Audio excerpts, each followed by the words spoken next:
Hello, welcome back again. I wonder if I start every episode with the same words now. Consistency. Is It's it? good. People know what they're getting straight up. It's the Auroch Digital podcast. See, in the past, we have had some sort of tagline to starting an episode. Maybe I need my own. I don't know what it is at the moment. I'm sure It's like a catchphrase. You need a catchphrase. I don't know what mine would be. Move out of the way. I don't know. Move out of the way. Just always Welcome. kicking off. That's Jem. I'm about to kick off. Welcome to the podcast. Yeah, that's perfect. That's mine. You can't have it. Move out of the way. Oh man, that red hair of yours is really shining through right now. This is fiery. Okay, yeah, you are listening to the Auroch Digital How to Make a Video Game podcast with Matthew the Galaxy Walker and Jem Crowbar. Jem Crowbar. That's sticking, that Crowbar nickname. I'm making it stick. Making it stick. We're talking about Mars Horizon today because we've been working hard on it for a bit of time now. And there's some really cool things starting to kind of unravel. Yeah.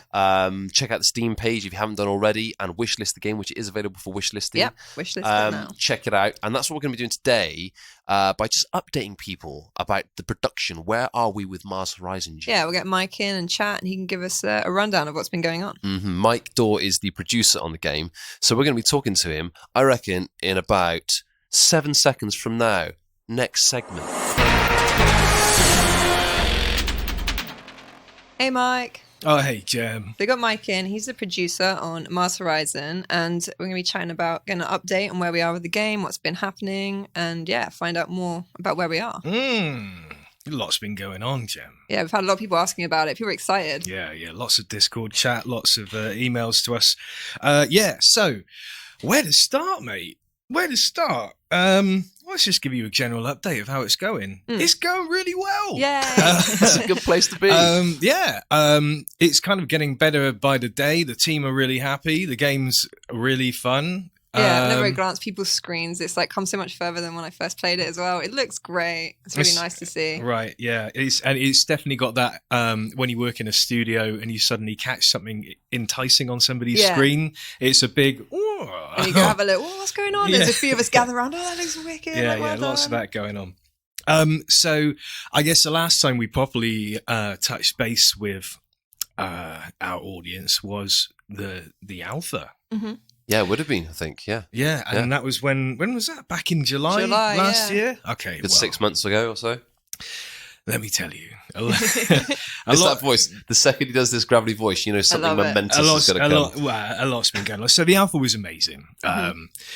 People, I mean, like, obviously people enjoyed it. That's great. Yeah. That's not necessarily useful. I mean, it was reassuring to know that we're doing the right thing and we're on the right track. But what was great was people's feedback. Yeah. We got a lot of feedback. It's really useful. Thanks to everyone who did give us feedback as well. Yeah. We listened. Really did. Yeah. In fact, I think pretty much every comment we received, and I think we had about 800 participants. Yeah, that was a lot. Wow. We've read them all. Yeah, we did. We've got them. But I mean, essentially, let's just assume everybody liked it and everybody had a good time, which they did. But so the most of the feedback was people wanted more agency over what missions they did and what rockets they built. People wanted to see scope for more variety in missions. And there was the odd quality of life stuff. Yeah.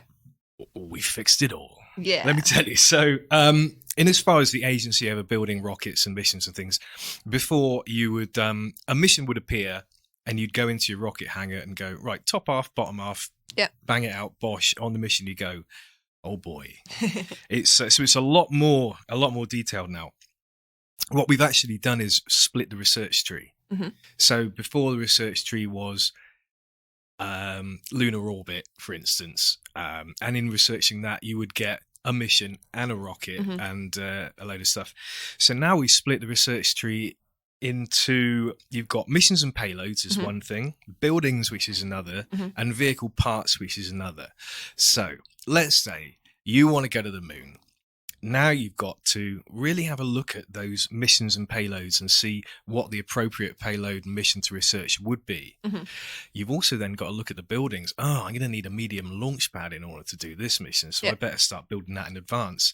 Oh, I'm going to need a bigger booster. So you're actually now you're juggling 3 research trees and their respective build times and their costs. And goodness me, that makes it a lot more involved. In a really, really good way. And you really do feel like, okay, all my decisions has led to this. Yeah, like really invested in it. Right. Yeah. All the stuff that you've done has led to your success. The computer hasn't helped you. Yeah. Right. Which makes a hell of a difference. Really satisfying when you get a successful launch. You're like, I did that. Right. Instead of, that happened because I was clicking. But yeah. Now it's really good. It's my rocket. So the variety of missions.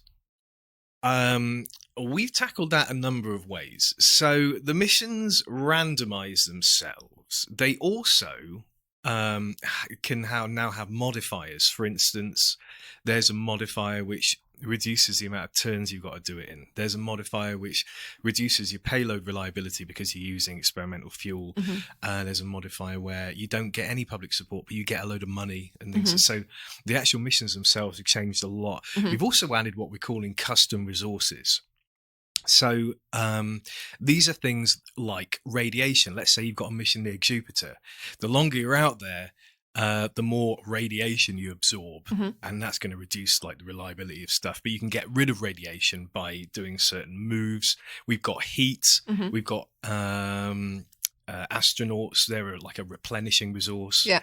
There's loads of stuff. I don't want to give it all away, but trust me. Yeah. Variety is sorted. So that was all the stuff in the alpha. Yeah.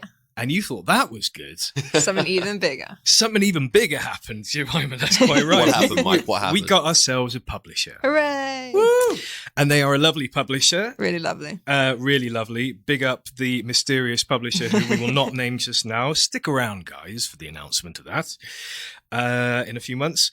So what has this extra time afforded us? Obviously, the publisher's giving us a little extra time to make the game even better. Hold on to your shorts, kids. 2 new agencies. So now you can, as well as ESA, NASA, and the Russian agency, you can have China or Japan. Yeah. Not only that, it's not in yet, but we're going to do it. Custom agencies. So one of the things we learned from watching the alpha was people love customizing their stuff. Be it change the name of their rocket to the SS Eddie Murphy, and fill it with the cast of Ghostbusters. It's up to you. It's up to you. Except now, how would you, Matt Galaxy Walker, like to take Wales to be the first on the moon? Let me answer that question with a question. Why would you not? Exactamundo. They deserve to be there. Exactamundo. So if you're into customization, hot diggity dog, you're gonna have a good time. And on top of that, we've talked about the changes to the mission flow and how the extra agency's been added in that regard. Who likes the sound of a spacey encyclopedia? Me. Oh, that's right. Well, you're in luck. We've now got a Spacepedia. Yeah. Nice. So we talked about this in one of the previous episodes about where you can learn through games, and it's really nice. I was talking about in Sim Safari, you put the animals out in the savannah, you can learn about them and find out more about them, and that's what this will be really cool for. So you can build the rockets and find out more about them, what actually happened, more details, and learn and have fun. And it's that passive learning again, and it's legit interesting stuff. So the way it will pan out in the game is, let's say you have been researching a certain payload. Let's say you're playing as Russia and you're researching Sputnik. You'll get a little boop. Oh, Sputnik has just been added to Spacepedia. And then at your leisure, you can go and have a little read all about Sputnik. But it's not just going to be a fancy model viewer. Oh, no. No, we're going to be having little snippets of audio. There's going to be information about the planets. Everything's going to be interactable. You can spin really things around, Sweet. Peep at the pole, have a little shifty up the exhaust pipe if you don't want to climb that. You never know what's up there. Yeah. So, I am keeping some things back because I'm just about to, ruin the amazing all the surprises. But these are the key features. There's some little gems as well. But listen, guys, the fact is it's looking great. Yeah. It's going great. Confirm. And everybody's having fun. So, and if you're excited about all these awesome changes and stuff and you want to play it, make sure you sign up to our socials, Discord. We've got a newsletter and a special Mars Horizon mailing list, and we'll let you know when the beta is coming out, and you can be the first to play it and give us even more feedback about what you're enjoying and what sort of things you want to see in it. And you'll also be able to find out when the release date is. If you're signed up, you'll be the first to know, first to find out. Right, exactly. I mean, we don't know when the beta's going to be. No. Let's just put that out there now. We know when we're going to have a beta build ready, but because of we've just chummed up a new publisher and this and that, we haven't got an exact date. But if you want to know the exact date, listen to Jemima. Yeah. We'll be the first to let those guys know. They'll be getting an email to sign up to it, so you want the best chance of getting on it. That's where you need to be. And do pop in the Mars Horizon Discord. We're literally in there chatting about rockets, space, having a great time. Yeah. But if you can't wait to get on the beta either, we do have something in the meantime, Mars Horizon Blast Off. So this is our board game based on Mars Horizon, the video game. So do you want to talk about how that came about, Mike? Yeah. So early days of Mars Horizon, we were before we started doing digital prototypes, we did pen and paper prototypes in trying to work out how we could make the mission gameplay interesting. Except we found out that pen and paper prototype, you know what? It's just great. Yeah.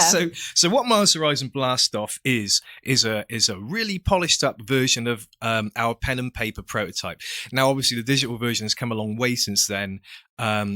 And it's nothing like what this pen and paper prototype is. But it is based on it, so it's got a lot of the same elements. But yeah, so this was originally our pen and paper prototype, polished up, kickstarted. Successful Kickstarter. We had so much fun with it, and like the people we showed it to ESA as well, and they had a great time with it. I was part of the testing squad for Blast Off, and it is a lot of fun to play. It's really, really cool. I like the bit where you got to go 5. Yeah, you get to count down 4. And you see that rocket just sail away. It's amazing. Oh, that's it. Yeah, for each number, because you draw a card on each number, isn't it? So you get 3, draw the cards. 2.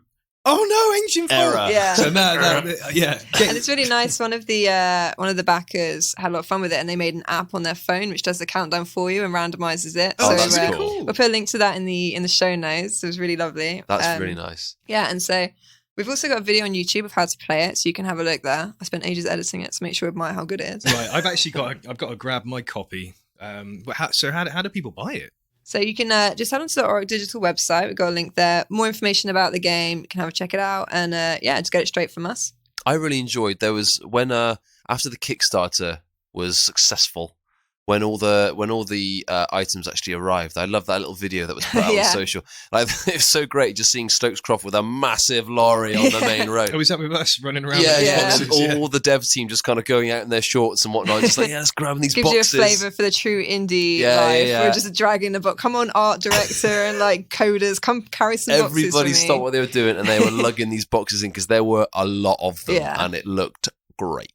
But we recently did as well a sale with Mars Horizon Blast Off where we the full sale of the game went to an Australian charity, animal charity, to help with the bushfires, and we raised over $2,500 for them. So that was really nice. That's awesome. Thanks to everyone who bought Mars Horizon Blast Off. So we're doing good things with our lovely game. So that was really nice. Very excited to see what happens next. Great times for Mars Horizon. So we're coming into a very, very busy time right now. I'm not going to lie, we're super busy on it now, full steam ahead to completion.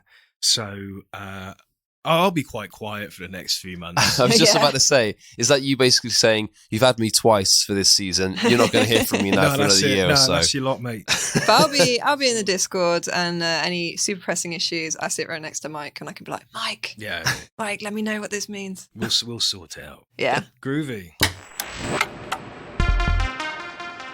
Mike Daw, by far, has one of the best voices for very this podcast. Good. There's so much resonance, so much kind of texture in that low voice. I love it. It's nice and soothing, coming in the morning, just, a bit tired, and Mike's there to greet me. Yeah. These nice gravelly tones. It's a good way to start the day with Mike. It's really warm. Yeah. It's like a voice, it's like a warm fire. Yeah, like a cup of hot lemon and honey. That's what Mike's voice is. So there you go. You heard it first on this season 5 episode. Mike Daw's voice, the producer of Mars Horizon, is like Was it lemon and honey? Yeah. Yeah, there you go. Oh my gosh, Jem. Sorry, Crowbar. You don't answer Jem Crowbar. anymore, do you? I answered to nothing else. Yeah, Mars Horizon's in a good place. I've been attached to the project for going back 2 or 3 years ago, and it's so great. Yeah. You get really attached to these games that you work on. I mean, you've only got to ask Peter the Warlock about Dark Future. I mean, he was the spearhead behind that game throughout its entire production. And how could you not get attached to something like this? So when you see it grow, you see it develop, and you see all these new things come in, it's so gratifying, you know. So take gratifying. shape. And because I played it I played it for my interview for this role. I got to play on the alpha of it, and it's really cool. And even to see how far it's come since then, because that was my first experience of it, had a great time. And now to see like what the guys are working on, it looks amazing, guys. You're gonna have a great time. Really excited about it. Yeah, definitely. I mean, it's a game that kind of. It's a little bit more than just a game, you know. As Mike mentioned there's going to be some passive learning for you as well. You will walk away having launched some awesome rockets into orbit, but you're going to learn some stuff along the way. Yeah, I've really learned a lot just through working on it and the marketing and stuff, and sort of keeping up to date with everything that's going on in space right now. It's really exciting. Like there was the second all-female spacewalk recently. We were watching the live stream on Twitter. It was amazing, and it's just really cool. Like with all the stuff they're doing, and we get to be a part of that, which is nice. Absolutely. It's been quite a rammed season, the podcast, man. We've covered a lot of ground. We've been talking lots about fandoms and our things and things. Celebrating the passions people have for everything nerdy and wonderful. And it's been very varied, which I like. Yeah, definitely. Well, if you've enjoyed the podcast, please get in touch with us. Like, share, subscribe, all the rest of it. Listen to us on Podbean. Download the podcast there or wherever you get your podcasts, iTunes and the like. There's about 1,000 different platforms, it seems, for podcasts these days. Instagram, Twitter, Jem, tell us a bit about that. Facebook, Ro's on there, chat to us, or just like let us screenshots of the games, just what you've been playing, drop into the Discord for a chat. Always happy to chat to you guys. Just reach out. We're sitting around, you know, chilling out. We're just sitting around doing nothing, waiting to hear from people. Well, I mean, I'm in marketing, so that's what I'm doing. Everyone else is making games. I'm chilling out, you know. Or you can go to aurochdigital.com directly to get in touch there. And to grab a copy of Mars Horizon Blast Off. Exactly. And update. We update there about our games and where they're all at and stuff. So, There's a lovely, lovely section there where it just catalogues everything. Because, of course, we're working on some really cool games at the moment, but we're building a bit of an archive of released material now. And it's looking glorious. Yeah, it's looking good. Jem? Matt? See ya. Bye.